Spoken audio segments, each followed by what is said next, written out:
Bonjour et bienvenue sur Vivre avec bon sens, le podcast qui bouscule les codes de notre santé. Je suis Joy et je parlerai ici sans détour de sujets qui m'animent et me motivent. Je partagerai aussi mon micro avec des personnes aussi géniales qu'inspirantes afin de nous faire réfléchir et évoluer. Bref, tout un programme pour être pleinement épanoui et en accord avec soi. Bonjour à tous et à toutes, bienvenue dans ce nouvel épisode.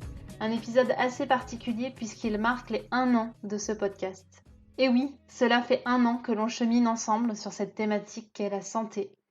Que vous m'écoutez au gré de mes réflexions, de mes prises de conscience, de mes échanges avec ces personnes si extraordinaires.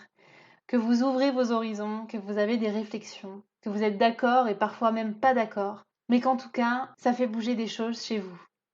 Et rien que pour ça, je vous remercie. Je vous remercie pour votre présence, je vous remercie pour vos partages, pour vos commentaires, pour toutes les petites choses que vous pouvez faire pour rendre plus visible ce podcast et permettre à chacun de vivre avec bon sens.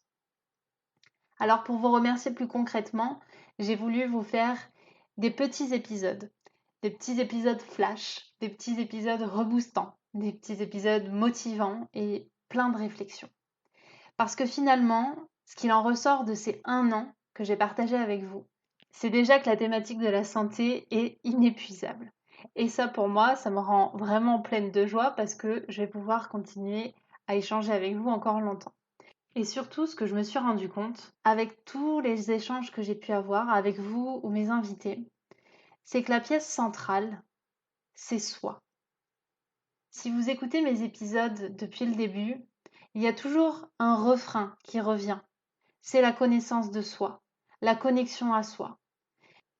Quelle que soit la thématique, c'est toujours ça qui ressort. On peut parler d'alimentation, on peut parler de sexualité, on peut parler de contraception, on peut parler de bonheur au travail, on peut parler de cosmétiques naturels, on peut parler de sortir des cases. Tout ça, ça amène à avoir une réflexion sur soi et sur ce qui nous anime pleinement, sur ce qui nous fait envie. Je me suis rendu compte aussi avec mes accompagnements en individuel que cette connaissance de soi, on ne savait pas concrètement ce que ça voulait dire. Tout simplement parce que j'ai des personnes qui encore aujourd'hui, que ce soit dans mes accompagnements ou dans mes rencontres en entreprise, qui viennent me voir et qui me disent « Joy, je ne sais pas qui je suis. J'ai l'impression de passer à côté de ma vie, de la subir plutôt que de la vivre. J'ai l'impression de passer totalement à côté et que je suis dans un bateau et que je me laisse porter et que j'ai pas moyen de m'arrêter pour dire stop, voilà ce que je veux. » Et pourtant, la connaissance de soi, elle se situe pile à cet endroit-là. Elle se situe sur le fait de savoir ce qui nous rend vivants. Vous savez, le mot envie, ça veut dire envie. Donc, le jour où vous arrêtez d'avoir des envies, vous arrêtez d'avoir des choses qui vous rendent vivants. Si vous ne savez pas ce qui vous fait envie, ce qui vous donne envie, eh bien forcément vous ne pouvez pas savoir qui vous êtes, puisque vous n'êtes pas allé chercher ce qui vraiment vous rendait vivant au quotidien. La première chose que je voulais vous faire remarquer dans ce petit épisode, c'est que la connaissance de soi, elle passe dans un premier temps par un questionnement. Vous allez très certainement rencontrer des gens qui ne se poseront jamais ces questions. Et si vous, aujourd'hui, vous vous posez ces questions, qui je suis? Qu'est-ce qui me fait envie? Qu'est-ce qui m'anime? Qu'est-ce que j'aimerais vivre dans ma vie aujourd'hui? Eh bien, c'est que déjà, vous êtes sur la voie de la connaissance de soi. Ensuite, la seconde chose, c'est de prendre en considération que, quel que soit votre âge, eh bien, il n'est pas trop tard pour savoir ce qui vous fait envie. Il n'est pas trop tard pour commencer à vivre. Il n'est pas trop tard pour mettre fin à des choses et en créer de nouvelles. Il n'est pas non plus trop tard pour prendre la responsabilité de sa vie, pour décider qu'aujourd'hui, c'est vous qui allez la vivre. Ce ne sont pas les autres qui vont vous dire quoi faire et ce ne sera pas non plus à vous de vous servir des autres comme excuse. Être responsable de sa vie, c'est dire « Ok, je suis responsable de mes choix, Je suis responsable de mes actes, je suis responsable de mes émotions, de mes pensées et de tout ce qui en découle, mes comportements et ce qui m'arrive. Être responsable de soi, c'est prendre conscience que les autres ne sont là que pour nous guider dans une direction ou une autre et que c'est à nous que revient la décision finale. Il est bien trop facile de dire ah, mais j'ai pas pu faire ça parce que un tel ou un tel avait choisi pour moi.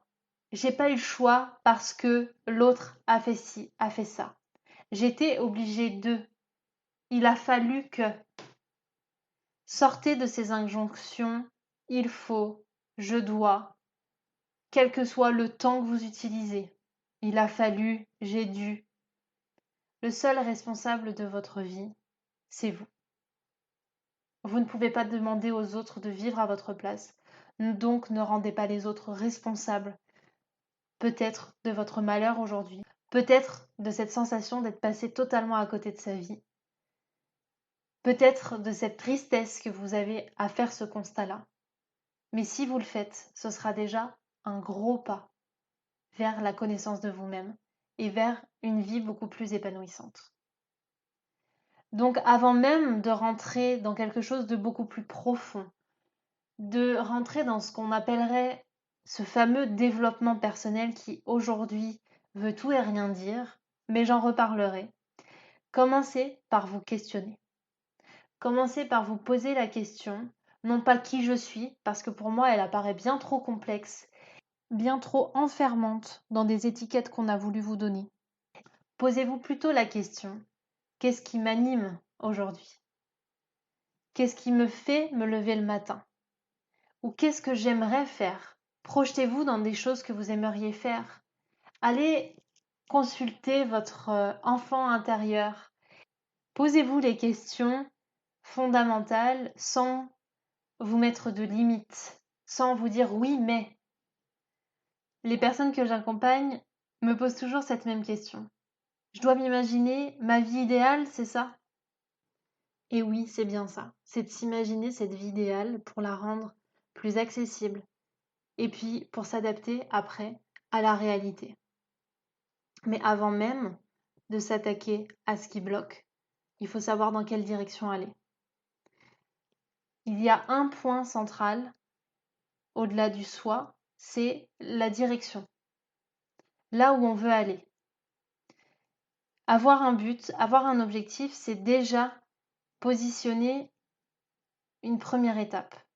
Si demain vous vous dites je voudrais aller en voyage à l'île Maurice, eh bien vous allez vous dire eh bien je veux aller à l'île Maurice et pour ça, il va falloir que je prenne l'avion, que éventuellement il y ait des escales. Vous allez exactement savoir par quel chemin passer pour aller de chez vous jusqu'à l'île Maurice. Dans la connaissance de soi, c'est pareil. Vous avez envie de savoir qui vous êtes, vous avez envie d'améliorer votre vie, mais finalement, est-ce que vous savez vraiment où est-ce que vous voulez aller? De manière précise. Me dire j'ai envie d'être heureuse, j'ai envie d'être épanouie, c'est pas suffisamment précis. C'est comme si vous me disiez j'ai envie de découvrir le monde. Le monde est bien trop vaste. Alors, avant même d'aller creuser un petit peu plus en profondeur et de savoir réellement qui vous êtes, au-delà de toutes ces étiquettes, déterminez un endroit où vous avez envie d'aller dans votre fameuse vie idéale et de réfléchir à des petites choses, des petites étapes, des petites escales où vous avez envie de vous arrêter. Cela peut toucher des domaines professionnels, personnels, familiaux, peu importe. Fixez des caps. Réfléchissez à ce que vous avez envie de vivre, à ce que vous avez envie de ressentir, ce que vous avez envie de partager. C'est aussi ça, être précis dans ce que l'on veut mettre dans sa vie. Rendez-vous dans le prochain épisode pour la suite, spécial 1 an.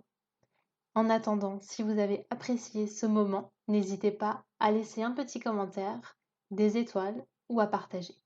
À très vite.